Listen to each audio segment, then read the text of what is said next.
Hoy desarrollaremos la temática del periodo histórico nacional de 1839 a 1879. Son 40 años de historia que resumiremos a continuación. Destacaremos los aspectos más importantes. Comenzaremos con el gobierno de José Vallivián Segurola. En 1841, el general crucista José Vallivián encabezó un golpe de Estado contra Mariano Calvo y se proclamó presidente de Bolivia. Si hablamos de José Vallivián, tenemos que hacer referencia a la batalla de Ingavi. La batalla de Ingavi que consolida a la República de Bolivia. El hecho de que José Vallivián asumiera la presidencia hizo que Lima, Perú, sintiera temor de un posible retorno de Andrés de Santa Cruz al poder. Es así que se precipitó la invasión peruana a territorio boliviano. En julio de 1841, el general peruano Agustín Gamarra traspasa la frontera y se apodera de La Paz, mostrando con ello sus intenciones de anexionar una parte considerable de Bolivia al Perú. En poco tiempo, Vallivián organizó la defensa y se enfrentó al ejército invasor peruano en los campos de Ingavi, el 18 de noviembre de 1841. La batalla en que se consiguió una gran victoria, además de la muerte del general Gamarra en los campos de Ingavi. Este triunfo rompió definitivamente la conexión de las políticas peruana y boliviana, consolidando a Bolivia como un país independiente y soberano. Recordemos que en años anteriores el Perú siempre ha tenido la intención de anexionar el territorio boliviano a su territorio. Luego de poner fin a problemas con el exterior, el gobierno de Vallivián se preocupó por la reorganización del espacio interior del país. Aprobó una nueva constitución política de Estado. Con la intención de integrar el Oriente con el Occidente, el presidente fundó el departamento de Beni e impulsó su poblamiento. En oportunidad de celebrarse el 4º aniversario de la batalla de Ingavi, el 18 de noviembre de 1845, fue inaugurado el Teatro Municipal con la presentación de la canción patriótica, hoy himno nacional. Durante el gobierno de Vallivián, 2 productos de exportación aparecen como fuentes de comercio, el guano y la cascarilla oquina. Vallivián tuvo que enfrentar la intolerancia y la violencia política interna, siendo así que el 23 de diciembre de 1847 dejó la presidencia en manos del general Eusebio Guilarte Vera, quien se vio obligado a renunciar a los 10 días de gobierno debido a la presencia de nuevas sublevaciones. Es así que asumió la presidencia el general Velasco, quien fue derrocado al poco tiempo por el general Manuel Isidoro Belzo. Ahora haremos referencia a la etapa del caudillismo en la historia de Bolivia. Luego de las presidencias de Bolívar, Sucre y Santa Cruz, quienes accedieron a la primera magistratura por mandatos de asambleas elegidas a través del voto ciudadano, comienza una etapa en la que el ejército era la fuerza que colocaba y respaldaba a los nuevos mandatarios. Los golpes de Estado, cuartelazos, sonadas revoluciones se sucedieron unos tras otros para mantener por más de 30 años un periodo de inestabilidad política también conocida como caudillismo. Pero, ¿qué es el caudillismo? Es una tendencia política y social que consiste en el ejercicio autocrático del poder, mediante el prestigio o el carisma de un hombre fuerte conocido como caudillo y el control de las fuerzas militares. En el caudillo recae todo el poder del Estado, así doblega a todas las instituciones a su voluntad. En Bolivia, en la mayoría de los casos, los caudillos fueron figuras militares y políticas respaldadas unas veces por las clases dominantes y otras veces por los sectores populares. Dentro de esta etapa haremos referencia a el populismo de Belsu. El general Manuel Isidoro Belsu Humérez alcanzó la presidencia en 1848 luego de vencer a José Miguel de Velasco en la batalla de Yamparaes y se mantuvo en el poder hasta 1855, año en el que transfirió constitucionalmente el mandato al general Jorge Córdoba. Su gobierno fue uno de los más importantes en el siglo XIX, ya que modificó la práctica política que se había mantenido hasta ese momento, incorporando los intereses de las clases medias y bajas a su plan de gobierno. Atacó la legitimidad de la propiedad privada y de las estructuras clasistas de la sociedad boliviana de ese entonces. Debido a sus medidas gubernamentales, fue denominado por el pueblo como Tata Belsu, porque desafió abiertamente a la oligarquía que había detentado el poder a través del gobierno de Vallivian. También Belsu recibió el masivo apoyo de los sectores populares. A diferencia de los anteriores gobernantes, Belsu, de origen humilde, aspiraba a impulsar medidas que protegieran la economía nacional. Por ello, prohibió la importación de textiles ingleses, apoyó la actividad artesanal, incentivó la manufactura nacional. Así también fomentó el comercio de la cascarilla o corteza de quina, que en ese momento constituía una de las bases de la economía de nuestro país. La quina era exportada para las necesidades que experimentaban los países europeos como medicamento contra las fiebres tropicales. Así también abolió la esclavitud, modificó los códigos civil y penal que fueron aprobados en el gobierno de Andrés de Santa Cruz, ya que estos presentaban algunos vacíos legales. Así también realizó la modificación en los símbolos patrios. En el gobierno de Belsu se estableció los colores de la actual bandera, rojo, amarillo y verde. También se modificó el escudo nacional, sustituyendo el gorro frigio por el cóndor de los Andes. Acosado por permanentes sublevaciones, Belsu renunció a la presidencia el 1 de febrero de 1855 y murió asesinado el 27 de marzo de 1861.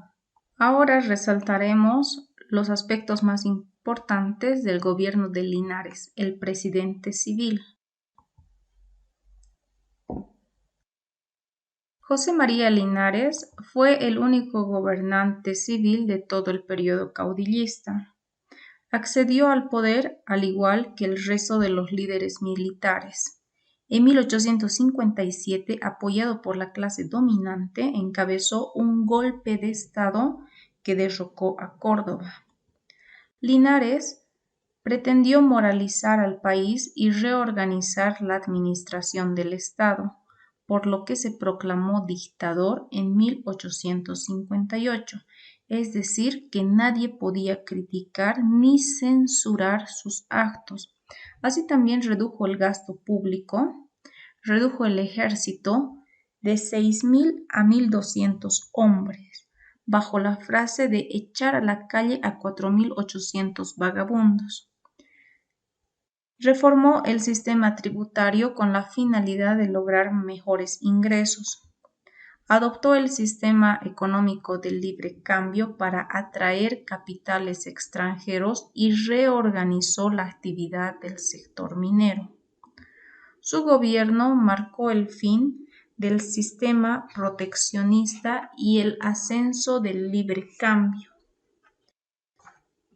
El nuevo mandatario redujo los aranceles sobre los textiles importados, suprimió el monopolio de la quina. Estas medidas rígidas originaron el descontento de la clase dominante, que provocó levantamientos en su contra.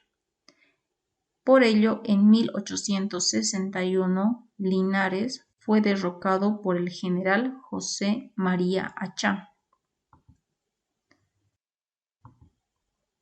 El gobierno de José María Achá Valiente inició con el asesinato masivo de varios opositores, incluido el expresidente Jorge Córdoba.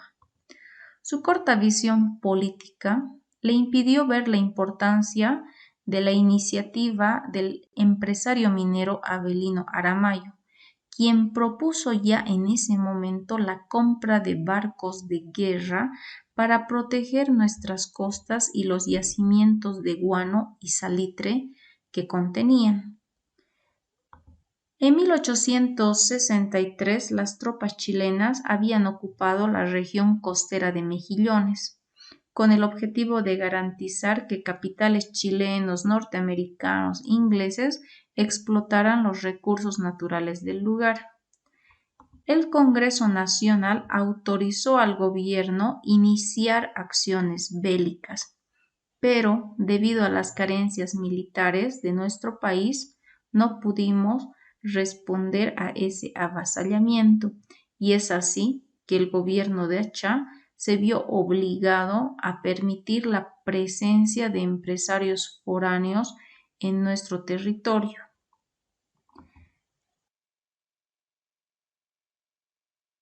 Mientras se organizaban nuevas elecciones, el 28 de diciembre de 1864, el general Mariano Melgarejo protagonizó un nuevo golpe de Estado que lo llevó a la presidencia. Mariano Melgarejo Valencia accedió al poder en 1864 a partir de un golpe de Estado al general Achá. Su gobierno representa en nuestra historia la culminación del autoritarismo, ya que empleó permanentemente la violencia para sofocar las rebeliones que se producían en su contra. Durante el gobierno de Melgarejo, Bolivia suscribió tratados comerciales con los países limítrofes que terminaron definitivamente con la política proteccionista que había iniciado principalmente en el gobierno de Andrés de Santa Cruz. Y en el gobierno de Melgarejo se abrió las puertas al libre comercio. Tenemos que resaltar que se suspendieron las restricciones para la entrada de los productos peruanos a nuestro país.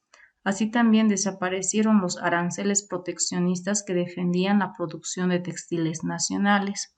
Se dieron rebajas arancelarias para la introducción de mercaderías desde Argentina y Brasil. El régimen de Melgarejo profundizó la política de libre cambio y favoreció a la oligarquía minera. Permitió el ingreso de capital extranjero en la explotación de las riquezas costeras. Así también otorgó a las empresas grandes concesiones a cambio de insignificantes sumas de dinero o regalos hacia el presidente. Su gobierno es considerado el más funesto en la historia de nuestro país por las disposiciones arbitrarias que asumió, como entregar de forma prácticamente gratuita el territorio boliviano a Chile y Brasil. En su gobierno se abrogó la constitución política, se disolvió el Consejo de Estado y se suprimió las municipalidades. Así también se declaró la soberanía compartida entre Bolivia y Chile sobre los paralelos 23 y 25, donde se hallaban las guaneras de Mejillones. Este hecho es conocido en nuestra historia como el Tratado de Medianería. También tenemos que resaltar que en el gobierno de Melgarejo se desarrolló un ataque contra el derecho propietario de las tierras de comunidad indígenas destinado a favorecer a las haciendas. Se estableció que toda la propiedad comunal pertenecía al Estado y que por tanto los indígenas que residían en ellas tenían la obligación de comprar los títulos de propiedad individual para ocupar legalmente sus tierras. Para esto se fijó un plazo de 60 días, vencido el cual el Estado procedería al remate público de las tierras. Esto le valió al gobierno de Melgarejo la oposición de los sectores populares que ayudaron al derrocamiento de su gobierno.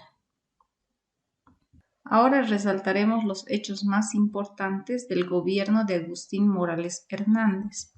Asumió el cargo de presidente por un golpe de Estado el 15 de enero de 1871 hasta el 27 de noviembre de 1872.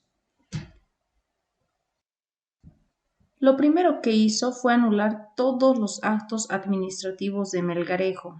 Decretó la devolución de las tierras comunitarias a los indígenas. Habilitó los puertos de Tocopilla y Antofagasta, iniciando tratativas con Perú para una alianza defensiva contra Chile. Así también sustituyó el peso melgarejo, que era la moneda nacional, por el peso boliviano. En su gobierno se fundaron escuelas para adultos, especialmente para los trabajadores. Se declaró la libertad de enseñanza, dándose lugar a la proliferación de colegios y escuelas a cargo de instituciones religiosas. Así también se abolió el monopolio estatal sobre la compra de la plata y terminó la acuñación de la moneda feble, que fue la moneda surgida para la actividad comercial en el gobierno de Andrés de Santa Cruz. También dentro de su política económica se favoreció a la élite minera. Desde 1873 comenzará en nuestro país el auge de la explotación de la plata.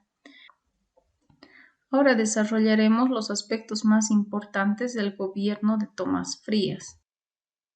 Tomás Frías estuvo en el poder por dos gestiones. Primero, por sucesión al ser presidente del Consejo de Estado del 28 de noviembre de 1872 al 9 de mayo de 1873. Su segundo periodo de gobierno inició el 31 de enero de 1874 al 4 de mayo de 1876. También tenemos que destacar que el 6 de febrero de 1873 durante su gobierno se firmó un tratado de alianza defensiva entre Bolivia y Perú frente al posible ataque chileno. Estamos en años previos a lo que fue la Guerra del Pacífico de 1879. Dentro del gobierno de Frías se creó la escuela militar para enseñar el manejo de armas de precisión. Así también se fundaron escuelas primarias en los cuarteles para la instrucción de los soldados. Durante su gobierno se promulgó la Ley de Exvinculación, que determinó la extinción definitiva de los ayllus o comunidades y la individualización de la propiedad sobre la tierra. Esta medida provocó la creación de un mercado de tierras con la opción de compra de tierras individuales por parte de la élite, es decir, que personas en ese momento con poder económico pudieron hacerse de las tierras de las comunidades indígenas.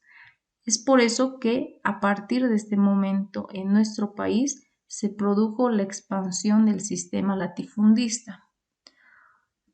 Dentro del segundo periodo gubernamental de Frías tenemos que resaltar un hecho importante que fueron las rebeliones contra las medidas de gobierno de Frías, tanto así que resalta en nuestra historia el asalto e incendio del Palacio de Gobierno de la ciudad de La Paz. Recordemos que el Palacio de Gobierno es llamado el Palacio Quemado se debe precisamente a este hecho en esta etapa de la historia. Adolfo Vallivian Coll, hijo de José Vallivian, el héroe de la batalla de Ingavi, accedió al poder el 9 de mayo de 1873 al 31 de enero de 1874. Fue elegido constitucionalmente y fue derrocado. En su gobierno se impulsó la educación gratuita primaria. También se acordó con el Perú una alianza defensiva contra Chile por la evidente ocupación chilena en ambos países. Recordemos que esta medida ya fue desarrollada en el gobierno de Morales y de Frías. También resalta en su gobierno que la Compañía de Salitres de Antofagasta hizo en ese tiempo una transacción donde quedaba exenta de todo impuesto por un espacio de 15 años. Este hecho va a ser considerado también como un antecedente a lo que fue la Guerra del Pacífico. El gobierno de Hilarión Daza Grosel inicia el 4 de mayo de 1876 por golpe militar y concluyó su mandato el 28 de diciembre de 1879 al ser derrocado. En su gobierno se restableció la Corte Superior del Distrito de Santa Cruz, así también se redactó el Código de Minas. En su gestión llegaron las religiosas de Santa Ana para hacerse cargo de un colegio de señoritas. Decretó un impuesto de 10 centavos sobre el quintal de salitre exportado, lo que Chile tomó como pretexto para iniciar una injusta guerra que comenzó con la ocupación de Antofagasta. Este hecho lo desarrollaremos a profundidad en la temática de la Guerra del Pacífico. De esta manera, hemos dado fin a esta etapa de nuestra historia, 40 años de historia en la que resaltamos algunos hechos importantes, los cuales ustedes deberán complementar con la lectura del material asignado y cualquier libro de historia. Eso es todo, hasta una próxima temática.